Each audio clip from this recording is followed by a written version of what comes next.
Welcome to another edition of When the Spirit Takes Over. Here we analyze aspects of human consciousness which appears to exist outside the familiar constraints of time and space, a potential of spirit which appears to take over as we cross from one realm into another.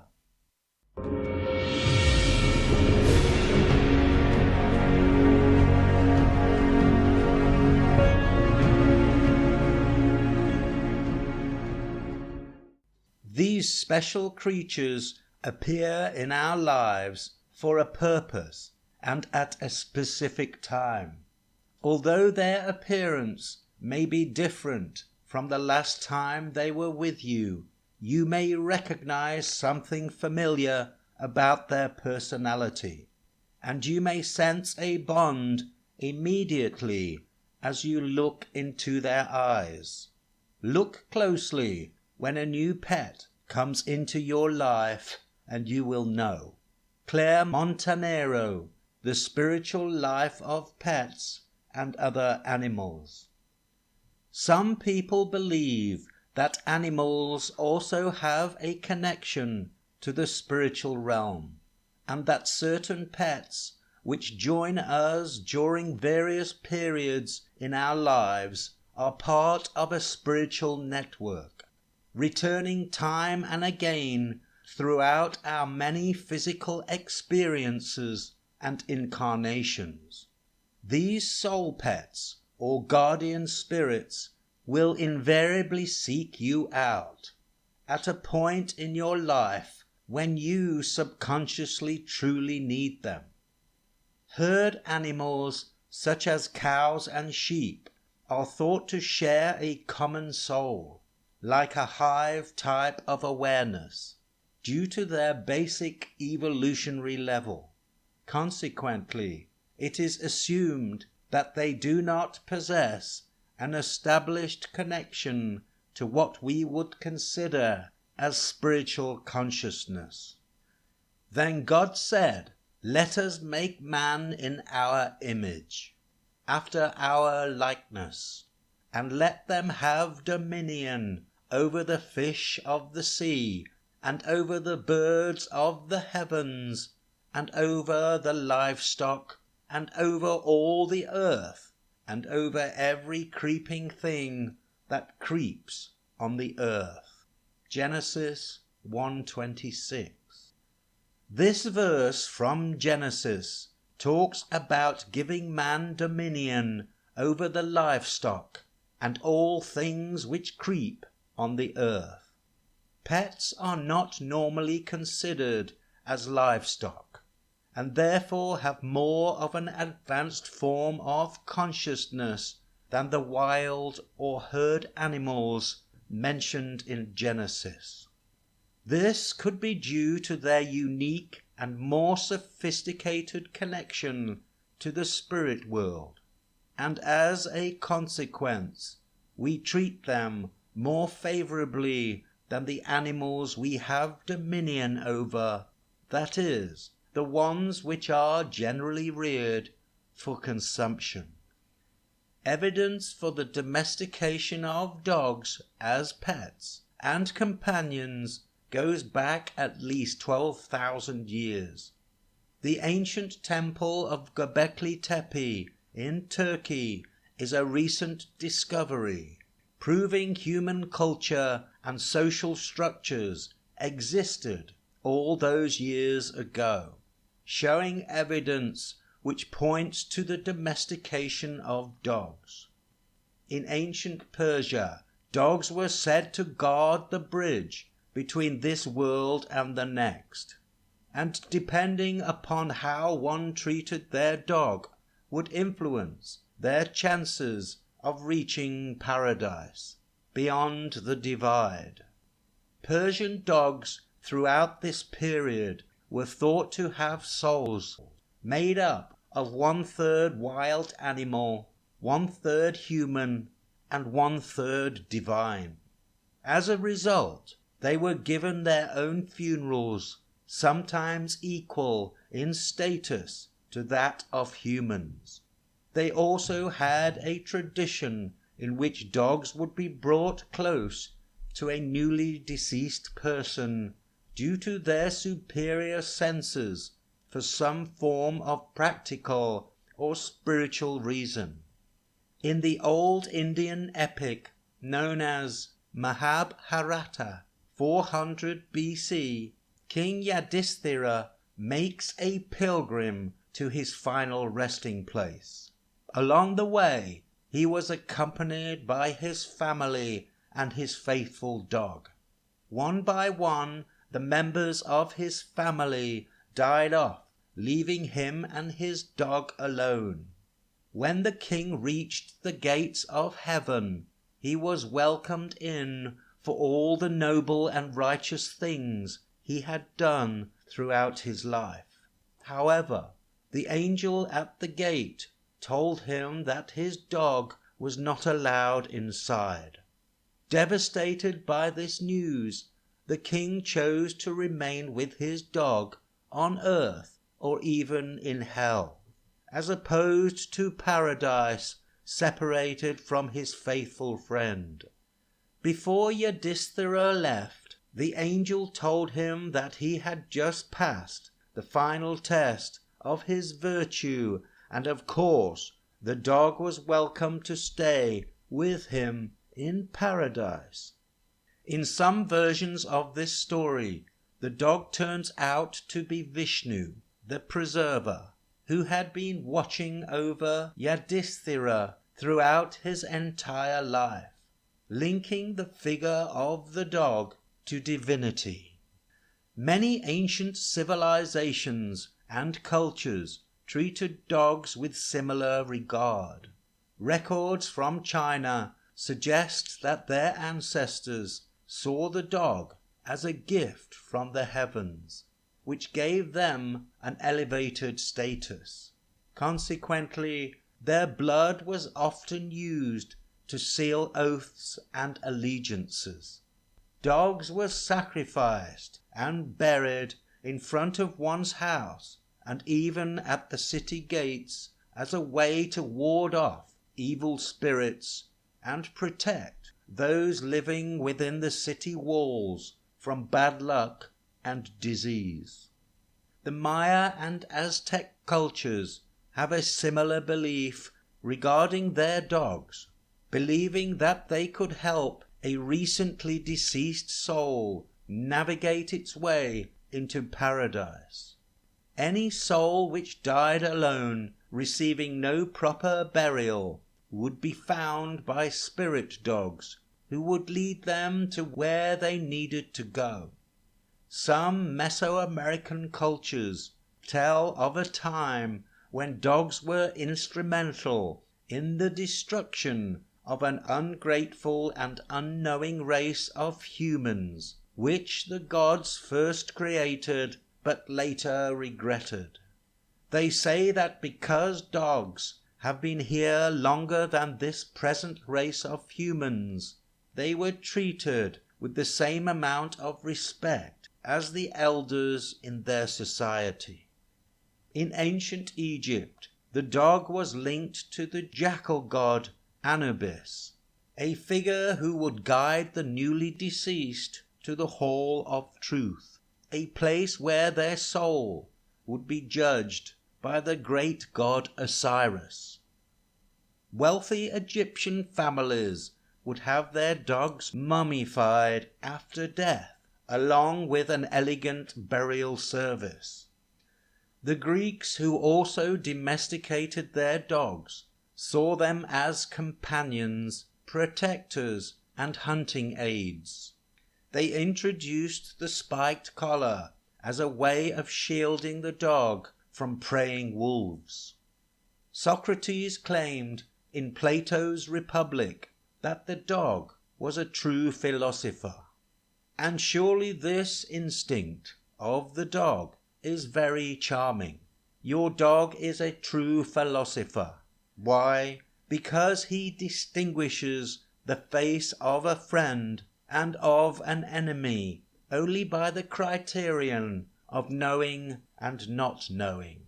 And must not an animal be a lover of learning, who determines what he likes and dislikes by the test of knowledge and ignorance?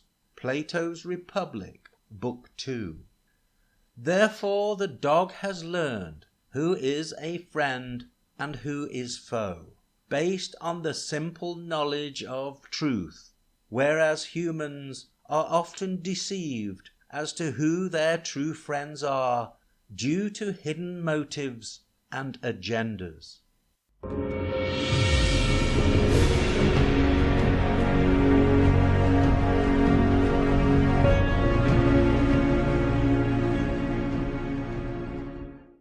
Cerberus was a Greek mythological three-headed dog who guarded the gates of Hades, also known as the Hound of Hades. His role was to prevent the dead from leaving. Argos, another famous Greek dog, was the loyal companion of King Odysseus of Ithaca. From Homer's book Odyssey, 800 BC, in the story, King Odysseus returned home after 20 years, unrecognized by his wife and her entourage of suitors, who, while trying to gain her hand in marriage, became hostile towards Odysseus, unsure of who he was and what his motives were. In spite of this hostility, his loyal dog Argos did recognize his master and rose up from the spot where he had been faithfully waiting for 20 years. Unable to give away his disguise, Odysseus ignored his old friend, who, as a result, lay back down and died. This story expresses the unwavering devotion a dog has towards his master, no matter how long they have been apart. In ancient Greece, there was a school of philosophers known as Cynics. These Cynics tried to live a life of virtue, in harmony with nature, by rejecting all conventional desires for material wealth, power, and fame. They would lead a simple life on a day-to-day basis, free from social toils and unnecessary possessions. The first philosopher to outline these concepts was a pupil of Socrates by the name of Antisthenes, back in the late 5th century BC. He was followed by an extreme cynic called Diogenes, who lived in a ceramic jar out on the streets in Athens. Following on from Diogenes was Crates of Thebes, a man who gave away a large personal fortune to live the life of an Athenian cynic in abject poverty. The name cynic is derived from the ancient Greek word kynikos, which translates into dog-like. This name was given to the first Cynic philosophers partly because Antisthenes taught his initial concepts in the Cynosarges Gymnasium in Athens, the place of the white dog. It is also believed that the term dog was used to describe these people as an insult for their lifestyle and rejection of conventional manners, choosing instead to live like dogs on the streets of Athens. Diogenes was often referred to as a dog. The modern interpretation of the term cynicism has evolved from the negative aspects of this ideology, drawing from its disbelief in the sincerity or goodness of human motives and actions. Dogs in Rome were viewed in much the same way as they were in Greece, very much appreciated as guardians of the home. Never with them on guard need you fear for your stalls a midnight thief, or onslaught of wolves, or Iberian brigands at your back. Virgil, Georgics 3. The Roman goddess Trivia, a Roman version of the Greek Hecate, was the queen of ghosts, who haunted crossroads and graveyards, together with an association with witchcraft. A dog who seemingly barked away at nothing was thought to be warning those around them against the approach of Trivia or some other malevolent spirit. Dogs possess senses far superior to those of humans, giving them a greater depth and perception of the environment in which they occupy. While humans try to rationalize, judge, and even deny some of their own senses, dogs do not. They react in a pure and unbiased manner according to what is going on around them. If you observe a dog standing in the corner, barking at nothing visible, then there's a pretty good chance that he's barking at an entity, spirit, or energy that doesn't belong here. Marty Miller, pet psychologist.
Dogs have over 100 million olfactory sensory receptors in their nose compared to humans who have only 6 million. Furthermore, the part of their brain responsible for processing odors is around 40 times larger than ours. It is therefore estimated that dogs, in general, can smell 1,000 to 10,000 times greater than we do. The dog's nostrils work independently from each other, allowing them to quickly establish the direction of scent. The air passageways at the end of the nose direct the air leaving from mixing too much with the air entering, preserving the integrity of the initial scent. The dog's nasal tissues are arranged in such a way as to channel 12% of that air into a separate area at the back of its nose, trapping and mixing that air with the dog's mucus, allowing further analysis of the scent's chemical makeup. Due to the dog's advanced sense of smell, humans have trained them to help locate missing people, dead bodies, drugs, and explosives, together with sniffing out tumors and helping the blind. Together with a superior sense of smell, many dogs have impressive hearing. With 3 times the number of muscles in the outer ear, they are able to rotate their ears towards any noise, funneling the sound towards their inner ear. With a long ear canal, the muscles help to process the sound in such a way as to give them greater sensitivity in pitch and volume. While humans are only able to hear sounds between 20 Hz and 20,000 Hz, a dog's range is far greater at between 67 Hz to 45,000 Hz. Furthermore, they have the ability to hear these frequencies at a reduced volume. While human eyes look straight forward, the average dog's eyes are set at an approximate angle of 20 degrees. While this increases their field of vision, they lose out on their binocular perspective when it comes to detail. Having only 1/10 the cone receptors of a human eye, the dog's retina is geared more towards motion with greater sensitivity in dim lighting, at the expense of color perception and clarity. New evidence suggests that they only see variations of blues, yellows, and grays, allowing 61% more ultraviolet light to pass onto their retinas, giving them greater scope within the ultraviolet range. Most dogs have what is referred to as 20/75 vision, meaning they can identify an object at 20 feet, which we humans can clearly see at 75. However, some breeds of Labrador are bred with almost 20/20 vision, some of which are used as guide dogs for the blind. Our perception of reality within this physical realm is formed from the detectable scope within our senses. As humans, our 5 senses are relatively modest, almost handicapping us with limited capacity at detecting various forms and expressions of energy occupying the space within our surroundings. It is therefore plausible to assume that expressions of conscious energy which our sensory range fail to detect does not necessarily mean that these energies do not exist. However, Dogs with a superior range of detectability could very well pick up on energies we as humans are unaware of. It is believed by many spiritualists and esoteric wisdom seekers that human consciousness exists outside the biological vessel of the human body, an independent form of conscious energy or point of attention which separates from the body on death, releasing it back into its natural state within the higher vibrational frequency ranges associated with the spirit realm. Hence why, in our ancient past and traditional cultures, it was believed that the dog had the ability to interface with the fringes of these higher frequencies connected to the afterlife. In the book Tales of the Afterlife, Peggy Schmidt gives multiple accounts of unexplainable actions taken by various dogs who apparently interact with what can only be described as unseen entities or spirits. In one account, she mentions a lady by the name of Dell Johnson, who died suddenly, leaving 6 cats and 7 dogs. Many believe that Mrs. Johnson still visits her pets daily. Eyewitness reports tell of seeing her animals suddenly gather in one spot. Furthermore, the dogs would wag their tails and flop over for a belly rub, while the cats arched their backs and purred. The animals would sit to attention while staring into the air, as though they were with some form of conscious energy giving them a great deal of attention. In the 1999 book, Dogs That Know When Their Owners Are Coming Home and Other Unexplained Powers of Animals, an Investigation, Rupert Sheldrake concludes there is a strong connection between humans and animals that defies present-day scientific understanding.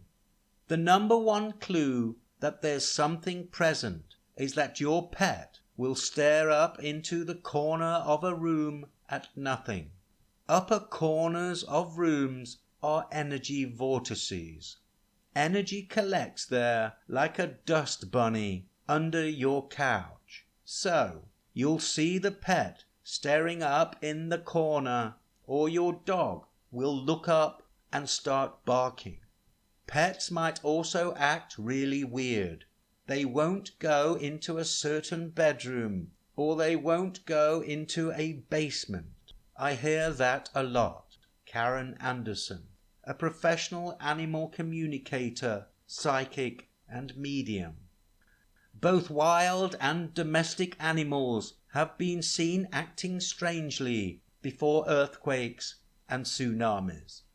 During the Boxing Day Indian Ocean earthquake and tsunami of 2004, dogs were seen to display distress with a change in behavior before humans noticed anything unusual. Dogs were seen barking excessively, running for cover, or refusing to go outside many minutes before the visible effects became apparent.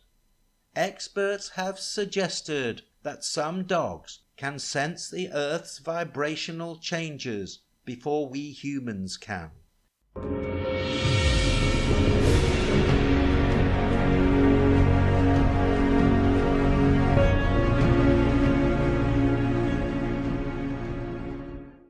Black dog is a term used which generally refers to a demonic entity found throughout European and British folklore.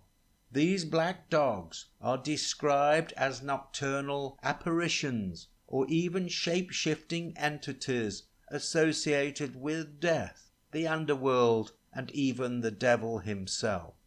While the vast majority of these myths and tales portray these black dogs as malevolent and sinister creatures. A few cases refer to them as benevolent, acting more like guardian angels in dog form, guiding travelers on the right path or guarding them from unwanted danger. Dartmoor is an area of English moorland in southern Devon, notorious for black dog and hound stories. During the 17th century, a squire and huntsman by the name of Richard Cabell was said to have sold his soul to the devil. Consequently, after his death in 1677, black hounds began to appear around his burial chamber. On occasions, his ghostly apparition was reported riding the moors with a pack of black hunting dogs.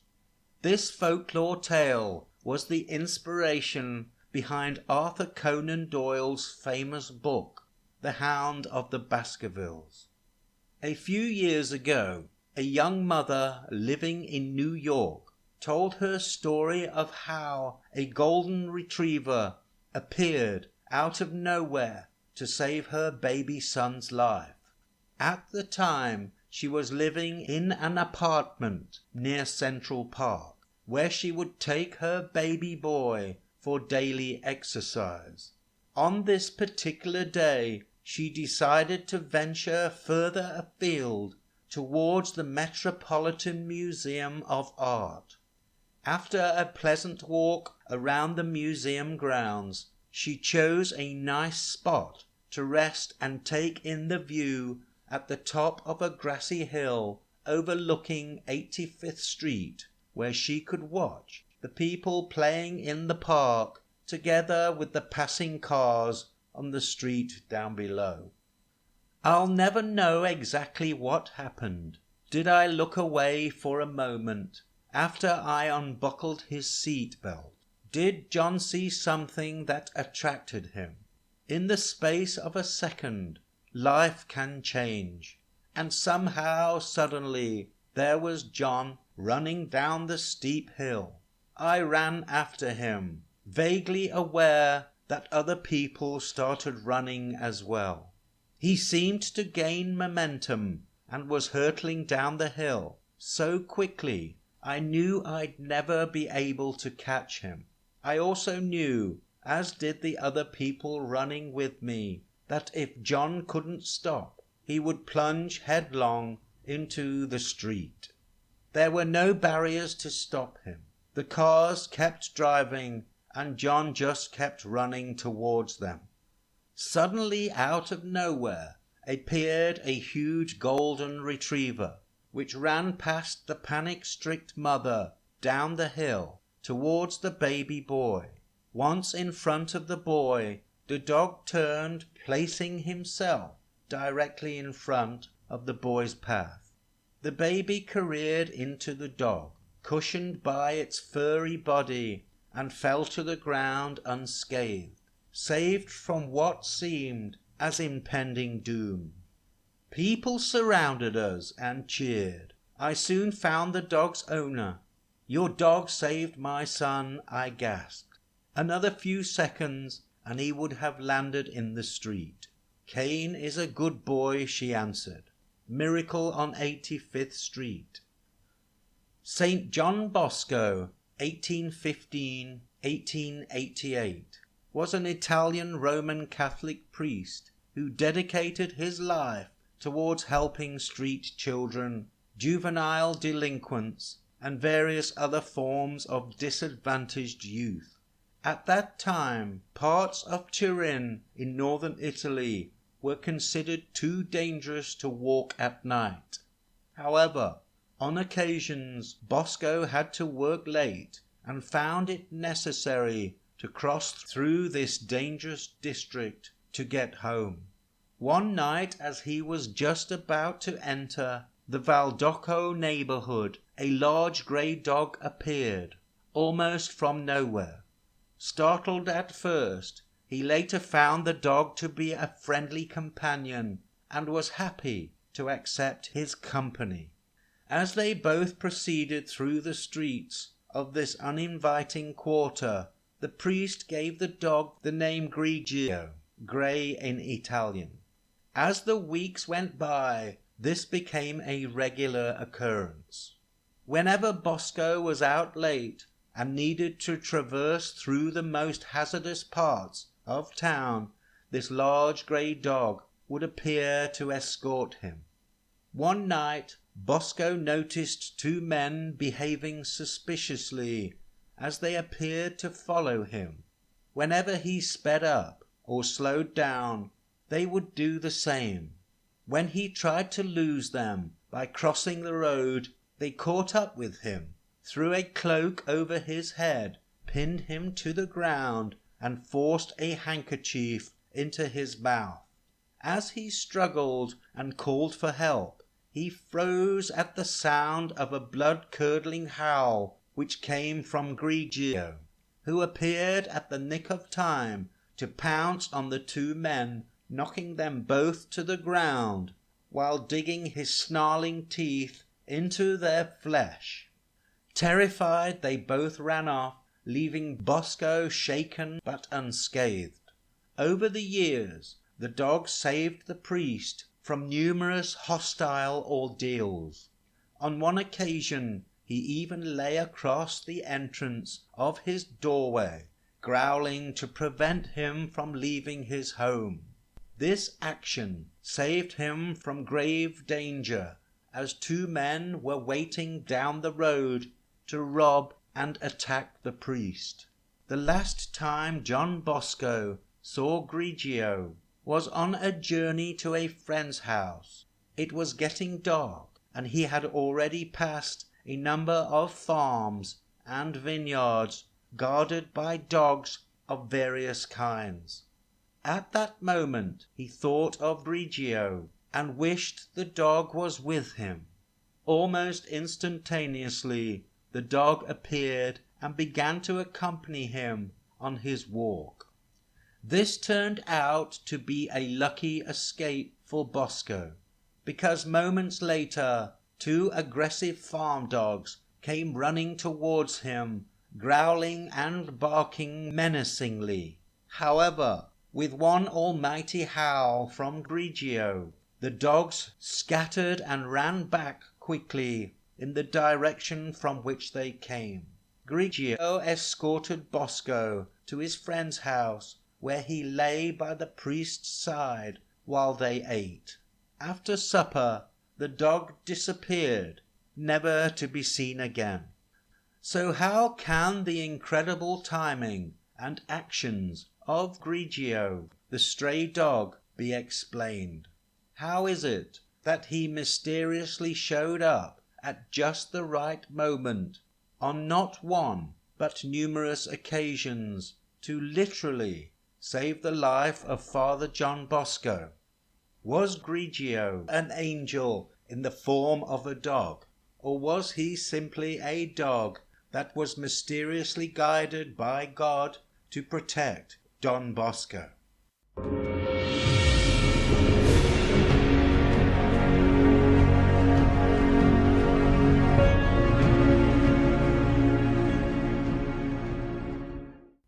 Many people throughout history have pondered on the question whether or not animals go to heaven.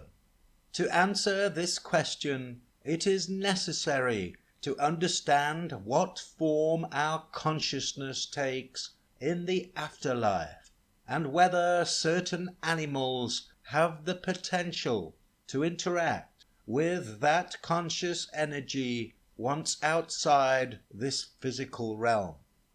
For what happens to the children of man and what happens to the beasts is the same. As one dies, so dies the other.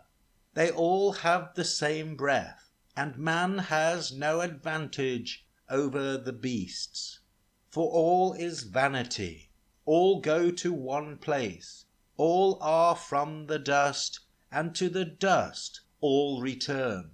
Who knows whether the spirit of man goes upward and the spirit of the beast goes down into the earth. Ecclesiastes 3:19. As we have previously discussed, according to the Bible, man was made in the image of God and to his likeness, with dominion over the animals of the earth. Then God said, "Let us make man in our image, after our likeness, and let them have dominion over the fish of the sea, and over the birds of the heavens, and over the livestock, and over all the earth, and over every creeping thing that creeps on the earth." Genesis 1:26. Man was given an essence of divine spark, an eternal spiritual attachment to the Creator, separating and elevating him from the rest of the animal kingdom, enabling him through his unique and advanced form of consciousness to fashion the earth as it is in heaven. This is essentially the spiritual aspect of consciousness, influencing the collective soul consciousness within this physical realm. However, the soul is our earth-bound point of attention, reliant upon the five senses in order to formulate a rational perception of this physical reality. When the body ages and finally gives up the day-to-day battle for life, our consciousness or point of attention separates, reverting back into its spiritual form from which it initially came, independent from the earthly constraints of space and time. Whether or not animals have this divine spark or spirit connection is a matter of subjectivity. Then the Lord said, "My spirit will not remain with man forever, because he is also flesh. Nevertheless, his days shall be 120 years. Genesis 6:3. The word animal is interesting in its own right, as the word could be viewed as ani, to animate, and mal, which derives from the Latin meaning bad, evil, or wrongly. Whilst this description applies to a number of wild animals, it most certainly does not reflect the majority of family pets, who appear to possess a more advanced form of consciousness, closer to that of humans as opposed to the beasts found out in the fields, which are regarded by some as animated evil. Although the soul is regarded by many as a mechanism to connect with divine essence, this could very well be misunderstanding the basic difference between spirit and soul consciousness, viewing the soul as spirit and vice versa. Furthermore, while all of God's creatures possess animated soul consciousness, many of them may not possess the divine spark of spirit which makes humanity different. Most humans have a sophisticated combination of conscious perspectives, placing them above all the animals, a conscious awareness fashioned in the image of God. Hinduism also outlines a type of reincarnation in which a being's eternal soul, or jiva, is reborn on a different plane after death, continuing until the soul is liberated, moksha. Animals have souls, but most Hindu scholars say that animal souls evolve into the human plane during the reincarnation process. So yes, animals are a part of the same life-death rebirth cycle that humans are in. But at some point, they cease to be animals, and their souls enter human bodies so they can be closer to God. Adam Epstein. Buddhism says that among the realms of being can be reborn into, there are several heavens, though they are not permanent places. Eventually the cycle begins again, and one is reborn into another place, and this continues until nirvana.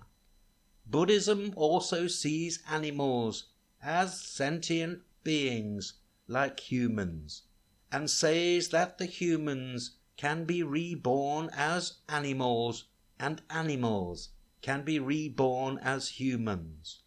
So given that, the question of whether or not animals can go to heaven doesn't really apply to Buddhists. Humans and animals are all interconnected. Adam Epstein. Not every beast has a soul that goes to heaven. However, there are higher level beings and low level beings.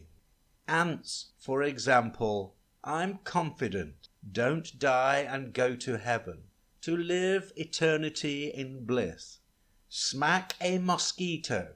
Sorry, it's not going to be going to heaven to live a wonderful eternity. The truth is, there are specific differentiations with animals. All animals that have compassion to humans have a soul. The bottom line is this: if the animal had an emotional connection with you, then I can assure you they are on the other side. Blair Robertson, psychic medium.